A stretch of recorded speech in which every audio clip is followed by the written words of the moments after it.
Hello students. जो आज हम करने जा रहे हैं प्रोडक्ट अलॉटमेंट का एक इम्पॉर्टेंट टॉपिक, जिसमें हम पढ़ेंगे डबल प्रोडक्ट केस में हम किस तरह से एंट्री पास करते हैं और किस तरह से क्वेश्चन को सॉल्व किया जाएगा। तो चलिए स्टार्ट करते हैं। डबल प्रोडक्ट का मतलब होता है जब क्वेश्चन में जो एप्लीकेंट्स हैं उनको जो प्रोडक्ट अलॉटमेंट दिया गया है वो कैटेगरी वाइज दिया गया है, यानी कुछ ग्रुप को कुछ नंबर ऑफ शेयर्स अलॉट किए गए हैं और कुछ दूसरे ग्रुप को कुछ और शेयर्स अलॉट किए गए हैं ऑन प्रोराटा बेसिस। तो उसको हम कहते हैं डबल प्रोराटा अलॉटमेंट। देखते हैं इस क्वेश्चन को हम। सबसे पहले इशूड शेयर्स हमारे क्वेश्चन में 40,000 और अप्लाइड शेयर्स में 1,05,000। Allotment was made as under, जैसा आप देख सकते हैं, कैटेगरी 1, कैटेगरी सेकंड और कैटेगरी थर्ड। कैटेगरी 1 में applicants for 40,000 shares allotted 30,000 shares on pro rata basis. Applicants for 40,000 shares allotted 10,000 shares on pro rata basis. तो ये दोनों ही कैटेगरी प्रोराटा बेसिस पर है, तो ये भी प्रोराटा बेसिस है। Applicants for 15,000 shares allotted nil shares, यानी इन एप्लीकेंट्स को कंपनी ने मना कर दिया है, उनका सारा पैसा रिफंड कर दिया गया है। और एक चीज इस क्वेश्चन में जो मैंने नहीं लिखी है, जो अंडरस्टूड है, जो लिखा होता है क्वेश्चन में क्लियरली, कि जो एक्सेस अमाउंट है एप्लीकेशन पे उसको एडजस्ट किया जाता है अलॉटमेंट के साथ, और कभी कभी कॉल के साथ भी एडजस्ट किया जाता है, जैसा क्वेश्चन कहता है। तो हमारे इस क्वेश्चन में हम एज्यूम करके चल रहे हैं, ये क्वेश्चन की लाइन ही समझिए आप, कि यहाँ एक्सेस अमाउंट अलॉटमेंट के साथ भी एडजस्ट हो रहा है और साथ साथ कॉल के साथ भी एडजस्ट हो रहा है, और अगर एक्सेस अमाउंट उससे भी ज्यादा बच रही है कॉल के बाद भी, तो वो मनी रिफंड कर दी जाएगी। और जो अमाउंट का पेमेंट एप्लीकेशन है ₹3 पर शेयर, अलॉटमेंट है ₹5 per share, first and final call है ₹2 पर शेयर। अब देखते हैं, Ravi who allotted 600 shares could not pay allotment money and call money and he belongs to category 1। Category 1 में 40,000 एप्लीकेंट्स को 30,000 शेयर्स अलॉट किए गए हैं। तो सबसे पहले हम कैलकुलेट कर लेते हैं arrears on allotment of Ravi. चलिए इसको निकाल लेते हैं। तो सबसे पहले हम क्या करते हैं बच्चों, सबसे पहले लिखते हैं number of shares applied by Ravi.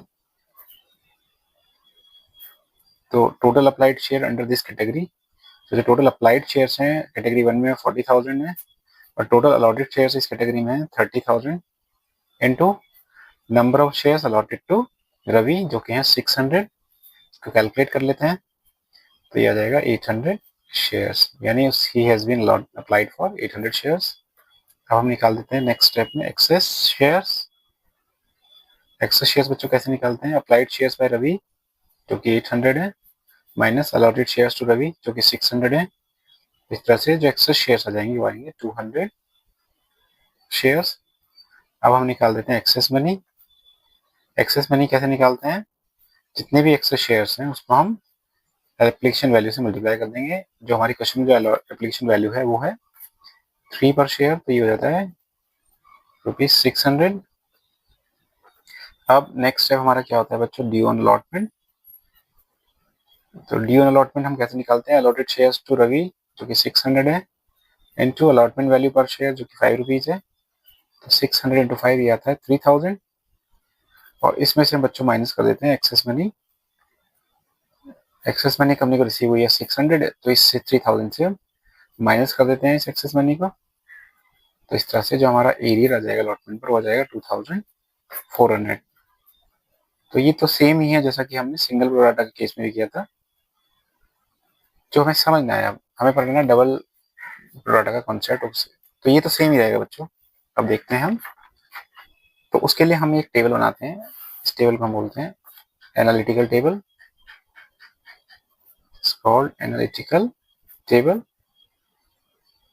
इसका नाम एनालिटिकल इसलिए क्योंकि इसमें एनालिसिस किए गए हैं कैलकुलेट अमाउंट के लिए। तो फर्स्ट कैटेगरी में 40,000 एप्लीकेंट्स हैं, they have been allotted 30,000 shares. Second category में भी 40,000 एप्लीकेंट्स हैं जिनको अलॉट किए गए हैं 10,000 शेयर्स। और थर्ड कैटेगरी में 15,000 एप्लीकेंट्स हैं, इट इज 25,000, क्योंकि तभी हमारा टोटल 1,05,000 आएगा। They have been allotted nil shares. अब हमें कैसे समझना है बच्चों, ये देखो इसको समझते कैसे हैं। 40,000 एप्लीकेंट्स को अलॉटेड किए हैं 30,000 शेयर्स, तो 10,000 का एक्स्ट्रा शेयर्स के लिए उन्होंने पैसा दिया हुआ है, तो उनका जो एक्सेस अमाउंट है वो जाएगा 10,000 इंटू 3 हो जाएगा 30,000 जो कंपनी के पास है। यानी कंपनी ने वो पैसा वापस नहीं किया है, वो कंपनी ने पैसा अपने पास रखा हुआ है, उस पैसे को एडजस्ट किया है नेक्स्ट इंस्टॉलमेंट के साथ। तो नेक्स्ट इंस्टॉलमेंट में पैसा कहाँ चला गया, वो अलॉटमेंट में चला जाएगा। अब बात करते हैं हम नेक्स्ट कैटेगरी की।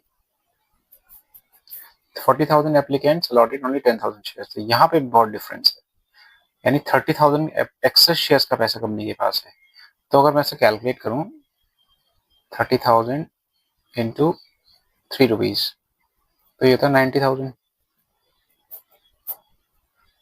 ठीक है, ये एक्सेस मनी है कंपनी के पास। अब इस पैसे को कंपनी ने एडजस्ट करना है अलॉटमेंट के साथ और कॉल्स के साथ। तो उसके लिए हमें ये देखना पड़ेगा कि अलॉटमेंट में हम कितना पैसा, इस पैसे में से कितना पैसा अलॉटमेंट में ट्रांसफर कर सकते हैं। तो उसको कैसे कैलकुलेट करेंगे, उसको कैलकुलेट करने का तरीका ये है, देखिए 30,000 excess shares money they have paid, यानी 30,000 into 3 they have paid 90,000। But उनको जो शेयर्स अलॉट किए गए हैं वो 10,000 ही किए गए हैं। तो कंपनी तो सिर्फ अलॉटमेंट जितने शेयर्स अलॉट कर रही है उतनी ही बड़ी तो डिमांड कर सकती है अगली इंस्टॉलमेंट की। तो अगर कंपनी इनसे कहे what is the next amount due on allotment, तो 10,000 के हिसाब से तो होगी वो। तो 10,000 इंटू 5, ये कितना हो जाता है बच्चों, 50,000। यानी इन एप्लीकेंट से कंपनी कितना पैसा डिमांड कर सकती है अलॉटमेंट का, 50,000। तो इस 90,000 में से 50,000 तो कहाँ चला जाएगा, अलॉटमेंट में। ठीक है, तो इसके बाद भी कितना पैसा बच जाता है, 40,000। अब क्योंकि अलॉटमेंट से भी ज्यादा, अलॉटमेंट में ड्यू करने के बाद भी ज्यादा पैसा बच रहा है कंपनी के पास, तो कंपनी अब नेक्स्ट जो ड्यू करेगी वो करेगी फर्स्ट एंड फाइनल कॉल पे। तो 10,000 के हिसाब से फर्स्ट एंड फाइनल कॉल कितने की है, 2 रुपीज की। तो company can ask for first and final call 20,000। तो देखो 90,000 एक्सेस अमाउंट रिसीव हुआ, 50,000 पैसा एडजस्ट कर लिया अलॉटमेंट के साथ, और 20,000 एडजस्ट कर लिया फर्स्ट एंड फाइनल कॉल के साथ।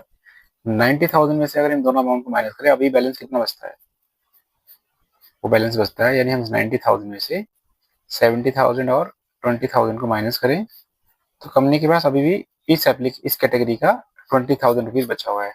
अब क्योंकि अगली इंस्टॉलमेंट में पैसा कंपनी डिमांड कर नहीं सकती, तो अल्टीमेटली कंपनी को क्या करना पड़ेगा, इस पैसे को रिफंड करना पड़ेगा। तो इसको कुछ इस तरह से हम समझते हैं डबल प्रोराटा को। तो आई होप ये आपको समझ में आया होगा। फिर से एक बार समझ लेते हैं बहुत अच्छे से। अप्लाइड किया है इस ग्रुप ने 40,000 शेयर्स के लिए, इनको मिल रहे हैं सिर्फ 10,000 शेयर्स। इनके जो एक्स्ट्रा शेयर्स हैं वो कितने हैं, 30,000। तो इन लोगों ने 3 रुपीज के हिसाब से एक्स्ट्रा अमाउंट कितना पे किया हुआ है, 90,000। अब कंपनी ने पैसा रिफंड नहीं करा, इस पैसे को बोला है कि हम आपकी अगली इंस्टॉलमेंट के साथ एडजस्ट कर लेते हैं। तो जो नेक्स्ट इंस्टॉलमेंट है वो क्या है, वो अलॉटमेंट। तो अलॉटमेंट कितने की है, 5 रुपीज की। इनको मिले 10,000 शेयर्स, तो यहाँ हम कितना पैसा कंपनी एडजस्ट कर सकती है, 50,000 अलॉटमेंट के साथ। तो 90,000 में से 50,000 तो हो गया अलॉटमेंट के साथ एडजस्ट, तभी बैलेंस बच रहा है 40,000 का। बाकी अब कंपनी नेक्स्ट इंस्टॉलमेंट के लिए भी कहेगी, यानी फर्स्ट एंड फाइनल कॉल पे कितना पैसा कंपनी एडजस्ट कर सकती है, 10,000 into first and final call value, जो कि कितना आ जाता है 30,000, जो कि सॉरी 20,000, 2 रुपीज की कॉल है। तो देखो आप इसको एडजस्ट करके देखें, 90,000 में से अगर हम 50,000 माइनस करें और 20,000 माइनस करें, तो हमारे पास अभी भी कंपनी के पास कितना पैसा बच जाता है, 20,000। तो अल्टीमेटली कंपनी को इस पैसे को रिफंड करना ही पड़ेगा। तो this is the concept of pro rata. I hope आपको ये समझ में आया होगा। अब इसको पुट कर लेते हैं। तो इन यहाँ 90,000 अमाउंट आया, जिसमें एक्सेस मनी को हमने एडजस्ट करना है, अलॉटमेंट के साथ कितना पैसा एडजस्ट करना है, 50,000, और कॉल के साथ कितना एडजस्ट करना है, 20,000। तो अभी भी 20,000 बैलेंस बच रहा है, तो उसको कंपनी रिफंड करेगी। और ये जो एप्लीकेंट है थर्ड कैटेगरी वाले 25,000 वाले, जिनको कुछ भी शेयर्स नहीं मिले हुए हैं, तो इन्होंने भी 3 रुपीज के हिसाब से अप्लाई करा होगा। तो कंपनी इनका इंटू 3 भी हम करें तो रुपीज 75,000 इन लोगों ने at the time of application company को पैसा दिया होगा। तो ये पूरा पैसा कंपनी रिफंड करेगी। तो रिफंड की हम एंट्री कहाँ कर देंगे, इस कॉलम में। और हम इसका टोटल कर लेते हैं। तो रिफंड में हमारे पास आ रहा है 95,000, और फर्स्ट एंड फाइनल कॉल में आ रहा है जो पैसा एडजस्ट हो रहा है 20,000 और अलॉटमेंट में जो टोटल एडजस्ट हो रहा है 80,000। इसका हम कुछ नहीं करेंगे, यहाँ सिर्फ हम टोटल कर लेते हैं। टोटल जो एप्लीकेंट्स जो अप्लाई किया है, पब्लिक ने 1,05,000 शेयर्स के लिए अप्लाई करा है, जो टोटल शेयर्स अलॉट किए गए हैं 40,000 किए गए। तो ये हमने एक एनालिटिकल टेबल बनाया है। अब हम एंट्री पास कर लेते हैं। तो पहली एंट्री पास रहेगी bank account debit to share application account. तो 1,05,000 से मल्टीप्लाई कर देते हैं 3 को, तो ये आ जाता है 3,15,000। सेकेंड एंट्री पास कर लेते हैं share application account debit to share capital to share allotment to bank account. तो 3,15,000 से पहले हम डेबिट कर लेते हैं शेयर एप्लीकेशन को। यहाँ हम इशूड शेयर से मल्टीप्लाई करेंगे। इशूड शेयर कितने हैं टोटल 40,000 इंटू 2 इंटू 3, तो 1,20,000 आ जाएगा यहाँ क्रेडिट में। और अलॉटमेंट का अमाउंट बच्चों हम यहाँ से उठाएंगे, जो अलॉटमेंट में एडजस्ट अमाउंट है कितना अमाउंट है, वो है हमारे पास 80,000। और यहाँ मुझे फर्स्ट एंड फाइनल कॉल भी लिखना पड़ेगा। फर्स्ट एंड मैंने ये स्किप हो गया, first and final call account. तो यहाँ कितना पैसा एडजस्ट हो गया है 20,000 और टोटल पैसा जो रिफंड हो रहा है वो कितना है 95,000। और हमारा जो क्रेडिट का टोटल है वो डेबिट टोटल से मैच करना चाहिए। देख लेते हैं एक बार इसको।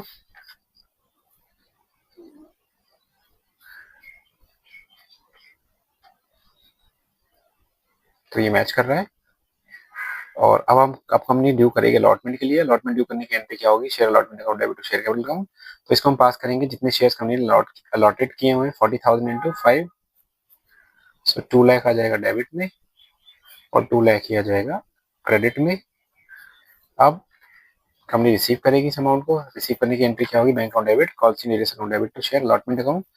यहाँ एक चीज और समझना है, शेयर अलॉटमेंट में ड्यू अमाउंट है टोटल 2 लाख और कंपनी के पास जो एक्सेस अमाउंट रिसीव हुआ है अलॉटमेंट अकाउंट वो कितना है 80,000। तो पहले हम इसमें से 80,000 को माइनस कर देते हैं, तो ये आ जाता है 1,20,000।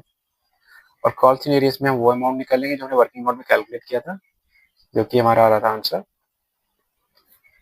देख लेते हैं कितना आंसर आता है। ये था हमारा 2,400 और बैंक अकाउंट में हमारी बैलेंस शीट वगैरह जाएगी 1,20,000 में से 2,400 माइनस करेंगे, ये आ जाएगा 1,17,600। तो हम सिर्फ 4 एंट्री तक ही अपने को रिस्ट्रिक्ट कर रहे हैं। हालांकि फर्स्ट कॉल फाइनल कॉल की भी एंट्री पास की जा सकती है इस क्वेश्चन में, बट क्योंकि प्रोराटा अलॉटमेंट एक्सेस अमाउंट का जो कॉन्सेप्ट है वो एक एनालिटिकल टेबल को मैं समझाना चाह रहा था, इसीलिए मैंने 4 एंट्री को यहाँ लिया है। तो ये क्वेश्चन नंबर 1 था जो हमने प्रैक्टिस किया।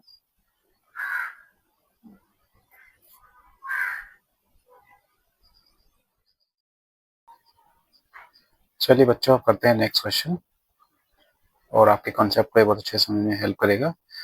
इश्यूड शेयर्स हैं 90,000, अप्लाइड शेयर्स हैं 1,55,000 shares. Allotment was made as under category 1, 60,000 applicants allotted 40,000 shares on pro rata basis. 50,000 applicants allotted 30,000 shares on pro rata basis. 20,000 applicants allotted 20,000 shares और जो 45,000 के shares के एप्लीकेंट्स उनको company ने कोई भी शेयर नहीं दिया, इनका पैसा कंपनी ने रिफंड कर दिया है।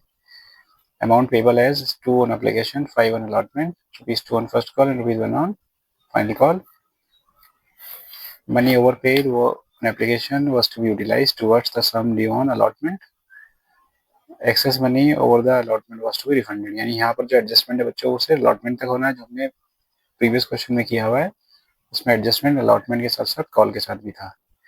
कमल who allotted he belongs from category 1 allotted 2,000 shares could not pay allotment money and call money. Vimal who applied for 1,000 shares from category 3rd he could not pay first and final call। तो यहाँ पर एक चीज समझ लेते हैं, he is applied तो हमें कन्वर्ट करना होता है हमेशा how many shares he has allotted, he has been allotted.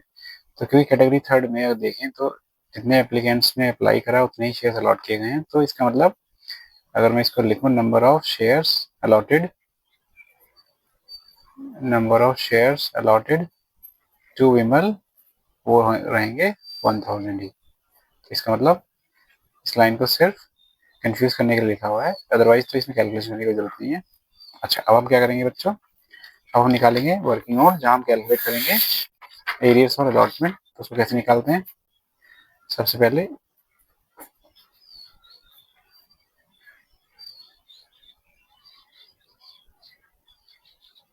पहला स्टेप क्या होता है हमारा? Number of shares applied bye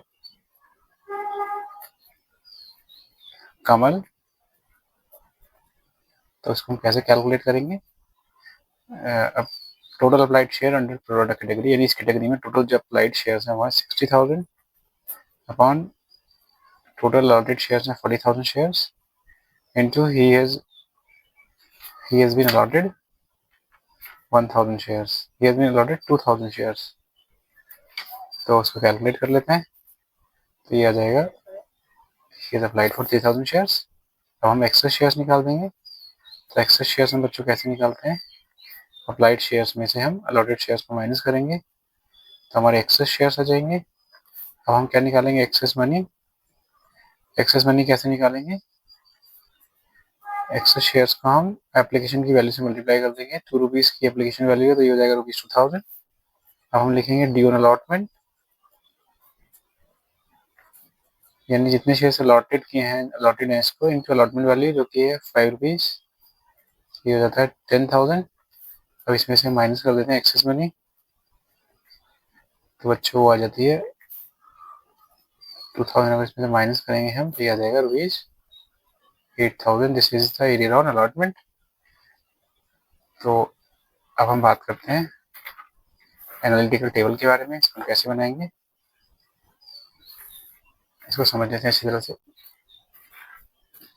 60,000 के जो एप्लीकेंट्स हैं उनको मिले हैं 40,000 शेयर्स, तो उनके 20,000 शेयर्स का जो पैसा है वो हम यहाँ लिख लेते हैं एक्सेस मनी। 20,000 इंटू 2, ये हो जाता है 40,000।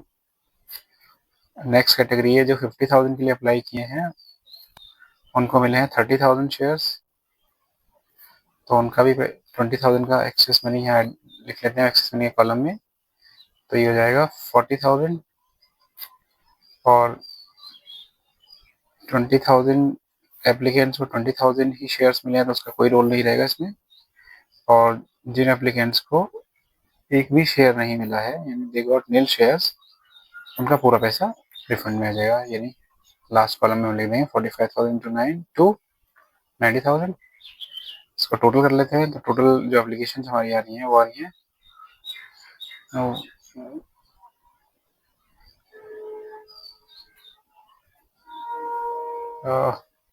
Late me calculate once again. So total आ रहा है 60,000 प्लस 50,000, 130 प्लस ये आ रहा है 1,75,000। और टोटल शेयर जो अलॉटेड है वो है 90,000। तो हम बच्चों क्या कर लेते हैं इस क्वेश्चन में, हम टोटल जो एप्लीकेशन हमारे पास आई हैं उसको 1,75,000 कर लेते हैं। अच्छा, अब एक्सेस मनी को एडजस्ट करना है अलॉटमेंट के साथ। तो ये जो एक्सेस अमाउंट है 40,000, ये पूरा अलॉटमेंट के साथ एडजस्ट हो जाएगा। और सेम ही हम यहाँ भी इस अमाउंट को एडजस्ट कर देंगे अलॉटमेंट के साथ ही।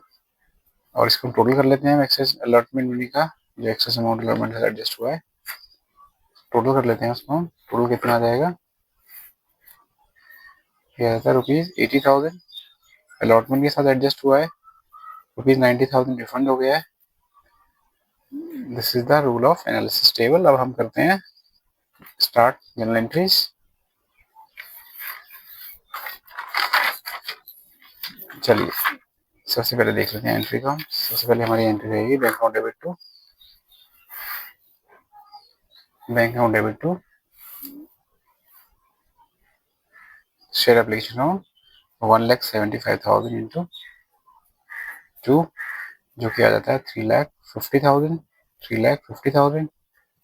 3,50,000 दूसरी एंट्री रहेगी share application account debit to share allotment to share capital to share allotment to bank account. Share capital में हम लिखेंगे जितने शेयर्स इशूड हैं, यानी 90,000 इंटू 2, तो ये आ जाएगा 1,80,000। अलॉटमेंट में हम लिखेंगे वो वर्किंग नोट जो हमने कैलकुलेट कराया है। जैसे कि आप देख सकते हैं शेयर अलॉटमेंट में हमारा अमाउंट कितना आ रहा था 80,000, और बैंक में हम लिख देंगे इसको 90,000 को। तो लिख देते हैं अलॉटमेंट में 80,000 और बैंक में लिख देंगे 90,000। टोटल हमारा क्रेडिट का डेबिट के इक्वल होना चाहिए, जो कि हो रहा है। अब कंपनी अलॉटमेंट ड्यू करेगी, अलॉटमेंट ड्यू करने की एंट्री करेगी, जितने शेयर्स अलॉटेड है 90,000 इंटू 5, 4,50,000 और 4,50,000 हम लेंगे क्रेडिट में। अब कंपनी रिसीव करेगी इस पैसे को, रिसीव करने की एंट्री क्या रहेगी, bank account debit, call in arrears account debit to share allotment account. तो शेयर अलॉटमेंट में पहले हम इस 4,50,000 में से हम अमाउंट को माइनस कर लेते हैं, जो ऑलरेडी कंपनी को एडवांस मिल चुका है, एक्सेस अमाउंट, यानी 80,000 इसमें से पहले माइनस कर देते हैं। ठीक हो जाएगा 3,70,000। और कॉल सीनियर्स में हम अमाउंट लिख देते हैं, जो हम अमाउंट हमने कैलकुलेट करा है, जो कि हमारा अमाउंट आ रहा था 8,000। और बैंक में बच्चों बैलेंसिंग फिगर रहेगी 3,70,000 से 8,000 माइनस करेंगे तो आ जाएगा 3,62,000। अब कंपनी फर्स्ट कॉल ड्यू करेगी, तो फर्स्ट कॉल ड्यू करने की एंट्री क्या रहेगी, 90,000 इंटू फर्स्ट कॉल है 2 रुपीज़ का, तो 90,000 इंटू 2 ये कितना हो जाता है 1,80,000। 1,80,000 डेबिट में, 1,80,000 क्रेडिट में। और कंपनी रिसीव करेगी इस पैसे को, bank account debit, call in arrears account debit to share first call. तो शेयर फर्स्ट कॉल में हम लिखेंगे 1,80,000 और कॉल सीनियर्स में हम लिखेंगे, दोनों ही जो शेयर होल्डर है दोनों ने ही पे नहीं करा है फर्स्ट कॉल को। तो 2,000 है एक पार्ट होल्डर के शेयर और 1,000 दूसरे शेयर होल्डर्स के एप्लीकेंट्स के शेयर है, 3,000 टोटल शेयर्स है। तो 3,000 इंटू 2 रुपीज़, तो टोटल जो कॉल सीनियर्स में आ जाएगा फर्स्ट कॉल का 6,000 रहेगा। अब हम बैंक में बैलेंसिंग फिगर निकाल देते हैं, जो कि आ जाएगा 1,74,000। अब कंपनी फर्स्ट फाइनल कॉल को ड्यू करेगी, तो ड्यू करने की एंट्री क्या रहेगी, 90,000 इंटू 1, तो ये हो जाएगा 90,000। 90,000 अब कंपनी रिसीव करेगी इसको, रिसीव करने की एंट्री क्या रहेगी, bank account debit, call in arrears account debit to share final call. So 90,000 से हम पहले क्रेडिट कर देते हैं और कॉल सीनियर्स में 3,000 को हम 1 से मल्टीप्लाई करेंगे तो ये आ जाएगा 3,000। इस 3,000 में एक डिफॉल्टर के शेयर 2,000 है और दूसरे डिफॉल्टर के शेयर कितने हैं 1,000, तो इसको हम 1 से मल्टीप्लाई कर देते हैं, 3,000 इंटू 1 ये हो जाता है 3,000। और 90,000 से 3,000 माइनस करेंगे तो ये आ जाएगा बैंक के कॉलम में 87,000। अब फॉरफिट कर देते हैं शेयर्स को, तो 2,000 शेयर्स पहले डिफॉल्टर के शेयर्स हैं, तो 2,000 इंटू 10 तो ये हो जाता है 20,000। कॉल सीनियर्स में बच्चों हम उसका टोटल कॉल सीनियर्स फिल कर देंगे, यानी अलॉटमेंट में outstanding amount plus first call का और फाइनल कॉल का अमाउंट जो उसने पे नहीं करा है, तो उसको हम अगर कैलकुलेट करें तो कैलकुलेट कर लेते हैं इसको। 2,000 shares holder has not paid first call of ₹2 per share, तो 4,000 उसका कॉल सीनियर्स फर्स्ट कॉल का हो जाएगा और 2,000 इंटू 1 और जो उसका अलॉटमेंट का अमाउंट था जो हमने वर्किंग नोट में कैलकुलेट किया था बच्चों वो था 8,000। तो टोटल अमाउंट जो कॉल सीनियर्स में इस डिफॉल्ट का रहेगा वो रहेगा 8 प्लस 4 12,000 प्लस 2 14,000। तो इसका हम लिख देते हैं कॉल सीनियर्स अकाउंट से क्रेडिट 14,000 और हमारा जो शेयर फॉर फ्रीड अकाउंट है इसमें हमारी बैलेंसिंग हो जाएगी 6,000। ये मैं P1 लिख देता हूँ, इसको ये प्रॉफिट 1 है। अब फॉरफिट करते हैं दूसरे एप्लीकेंट्स के शेयर जिसने 1,000 शेयर्स के लिए अप्लाई करा था, अलॉटेड इसको 1,000 शेयर्स थे, सो 1,000 टू 10 ये हो जाता है 10,000। और he has not paid allot first call of ₹2 and he has not paid final call of ₹1 per share, so he has not total 3 rupees he has not paid, तो 1,000 into 3 total amount जो उसने नहीं पे करी है वो रहेगी 3,000। और हम शेयर फॉर फ्रीड में बैलेंसिंग फिगर निकाल देते हैं जो कि आता है 7,000। इसको बच्चों में P2 लिख देता हूँ, ये प्रॉफिट 2 है, यानी at the time of forfeiture of first defaulter company को कितना प्रॉफिट हो रहा है 6,000 और दूसरे डिफॉल्टर के शेयर फॉरफिट करने का कितना प्रॉफिट हो रहा है 7,000। अभी सारे शेयर रीइश्यूड हो गए हैं, उसकी एंट्री पास कर देते हैं हम। टोटल शेयर जो रीइश्यूड हो रहे हैं 3,000 है, 3,000 into let me check at what price these shares are reissued at ₹8 per share, तो 3,000 इंटू 8 कितना हो जाता है 24,000 और शेयर कैपिटल में आ जाएगा 3,000 इंटू 10 30,000 और शेयर फॉर फ्रीड अकाउंट में आ जाएगा 6,000। अब फाइनल एंट्री पास कर लेते हैं share forfeited account debit to capital reserve, तो P प्रॉफिट 1 यानी हम इसको P प्रॉफिट 1 और प्रॉफिट 2 को प्लस कर लेते हैं 6,000 प्लस 7,000 13,000 और इसमें से हम इस डिस्काउंट को माइनस कर देते हैं तो ये हमारा आ जाएगा 7,000। सो इसको मैंने कैसे कैलकुलेट करा है, यानी P1 कितना था 6000 और जो P2 है वो कितना है 7000, यानी टोटल प्रॉफिट जो कंपनी को हुआ है दोनों ही डिफॉल्टर के शेयर्स फॉरफिट करने के टाइम 13000, और जो डिस्काउंट है at the time of reissue वो कितना है 6000, तो इसमें से माइनस कर देते हैं, तो अल्टीमेटली प्रॉफिट हो रहा है वो कितना हो रहा है 7000, जिसको हम कैपिटल रिजर्व में ट्रांसफर कर देंगे। आई होप आपको ये क्वेश्चन समझ में आया होगा। चलिए मिलते हैं नेक्स्ट वीडियो में, जहां हम इस डबल प्रोडक्ट कैटेगरी के कुछ और क्वेश्चंस करेंगे। आई होप ये सब आपको समझ में आया होगा। तो चलिए मिलते हैं नेक्स्ट वीडियो में। अगर आपको वीडियो अच्छा लगता है तो वीडियो को लाइक करिए, शेयर करिए, सब्सक्राइब करिए, और किसी भी क्वेरी के लिए आप दिए नंबर पे कॉन्टैक्ट कर सकते हैं।